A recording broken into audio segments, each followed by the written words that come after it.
तो look here, very nice point यार आपके पास। कह रहे हैं कॉन्सेप्ट है रिलेटेड टू सर्किल।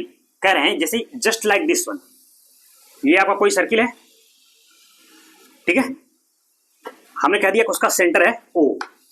तो कह रहे हैं कि इस सर्किल पे हम कोई आर्क ले लें, कोई आर्क हमने ले लिया जस्ट लाइक दिस वन, ये आपका पी क्यू हो गया ये आर्क।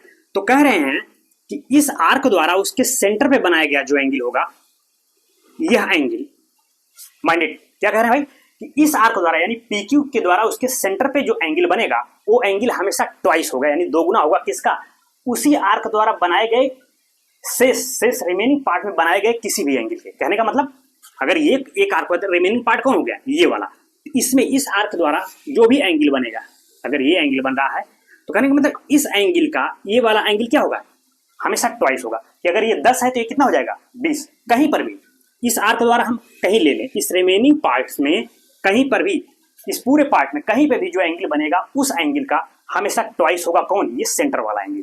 कहने का मतलब इसका भी ये क्या होगा, ट्वाइस होगा। कहीं भी आप ले लीजिए सबका ट्वाइस होगा, ये कौन, सेंटर वाला एंगल। तो अब बताइए जब ये है ये एंगल इसका भी ट्वाइस है, ये एंगल इसका भी ट्वाइस है और बनाए, तो कहने का मतलब ये सभी एंगल क्या हो जाएंगे, आपस में इक्वल हो जाएंगे। तो वही कह रहे हैं ये जो कॉन्सेप्ट है, कहते हैं कि इसी को हिंदी में कहते हैं कि वृत्त के किसी चाप द्वारा केंद्र पर बना कोण हमेशा उसी चाप द्वारा वृत्त के शेष भाग में बनाए गए कोण का दोगुना होता है। ठीक है, ये हमेशा क्या होगा, ट्वाइस होगा, और ये सभी एंगल आपस में इक्वल हो जाएंगे। या कहते हैं angle in the same segment of a circle are equal, यानी एक ही वृत्त खंड के कोण आपस में बराबर होते हैं। भाई ये खंड ये हो गया तो दूसरा कौन हो गया, ये रिमेनिंग, तो इसमें जो भी एंगल बनेंगे वो आपस में इक्वल होंगे। यही उनका कहने का मतलब है।